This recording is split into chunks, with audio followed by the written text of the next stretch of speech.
कहानी है रामपुर गांव की, जहां के मर्द महिलाओं को हमेशा नीचा दिखाने की कोशिश में रहते। अरे अभी तक खाना नहीं आया, क्या मुझे एक और शादी करने की जरूरत है? नहीं जी नहीं, ऐसा मत करना, वरना मैं कहाँ जाऊंगी। खाना लेकर मैं अभी आई जी। गांव की पंचायत में भी फैसले हमेशा औरतों के खिलाफ ही रहते।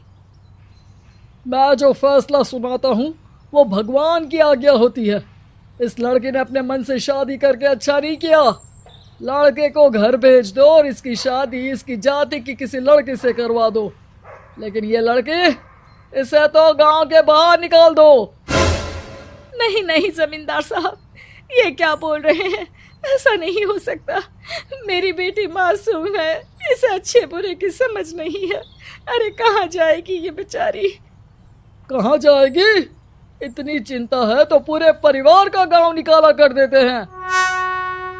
बेचारे पूरे बसे बसाए परिवार को गांव छोड़ना पड़ता है।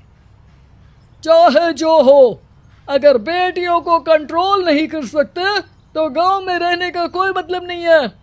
यहाँ औरतों को दब कर रहना होगा। कोई भी अपने हिसाब से कुछ नहीं कर सकता, सब ईश्वर की मर्जी से ही होगा। तभी गांव का एक आदमी दौड़ा दौड़ा आता है। सरपंच साहब, जमींदार साहब, वो कालिया है ना, उसकी बेटी पढ़ने के लिए शहर जा रही है। अच्छा, ये कब हो गया? और कालिया की हिम्मत कैसे हो गई ऐसा करने की? लेकर आओ उसे और उसकी बेटी को। बस फिर क्या था, हाजिर हो जाते हैं कालिया और उसकी बेटी सरपंच के सामने। और कालिया, ये क्या सुनने में आ रहा है? बेटी को इंजीनियर बना रहा है तू? और ये बता, गांव में तो स्कूल नहीं है, फिर कहाँ से इतनी क्लास पास कर गई तेरी बेटी? राधा, जो कि कालिया की बेटी है, उसे लगता है कि सरपंच उसकी तारीफ कर रहे हैं। सरपंच जी, मैंने ऑनलाइन पढ़ाई की है, डिस्टेंस लर्निंग से। सभी में मैंने अच्छे नंबर पाए हैं, जिसे देखते हुए शहर की इंजीनियरिंग कॉलेज में मुझे स्कॉलरशिप मिली है।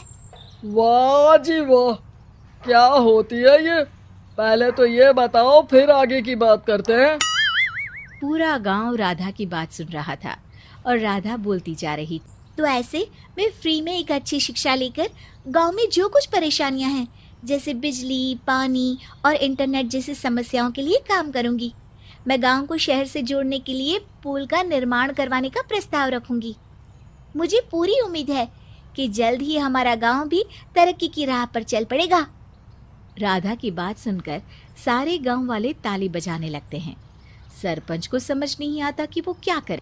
चुप रह नादान लड़की, गांव के खिलाफ जाने के लिए तुझे गांव से बेदखल कर दिया जाएगा, वो भी पूरे परिवार के साथ। और हाँ, अगर ठीक से गांव में रहना चाहती है तो ये पढ़ाई लिखाई छोड़ दे।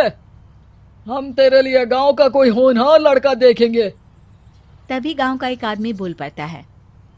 अरे नहीं नहीं सरपंच जी, राधा बिटिया जो बता रही है, अगर वैसा हो जाए तो हम लोगों को पैसा कमाने के लिए बाहर नहीं जाना पड़ेगा। हाँ जी, और ना ही कोसों दूर पानी के लिए भटकना पड़ेगा। हमारे बच्चे भी अच्छी पढ़ाई कर सकेंगे और आगे बढ़ेंगे, ना कि हमारी तरह खेती करते बैठेंगे। क्यों गांव वालों, राधा बिटिया का साथ देना चाहिए ना। सरपंच देखता है कि गांव राधा के साथ है तो वो चुप हो जाता है। वो घर आकर अपने सलाहकार से बात करता है, जो बहुत ही चालाक किस्म का इंसान होता है। अरे सरपंच साहब, आपको बहुत ही होशियारी से काम लेना पड़ेगा। एक बार गांव तरक्की कर गया, यहाँ के बालक पढ़ लिए तो कोई ना पूछेगा आपको। और फिर ये जो बेटा और बेटी है ना आपके, इनको भी आम लोगों की तरह ही जीवन जीना होगा।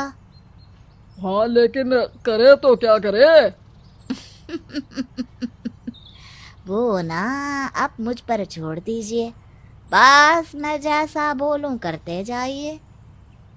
अगले रोज सुबह जब गांव वाले सोकर उठते हैं तो राधा के घर के बाहर और साथ ही वो लोग जिन्होंने राधा का सपोर्ट किया था, उनके घर के आगे लाल रंग से कल आऊंगी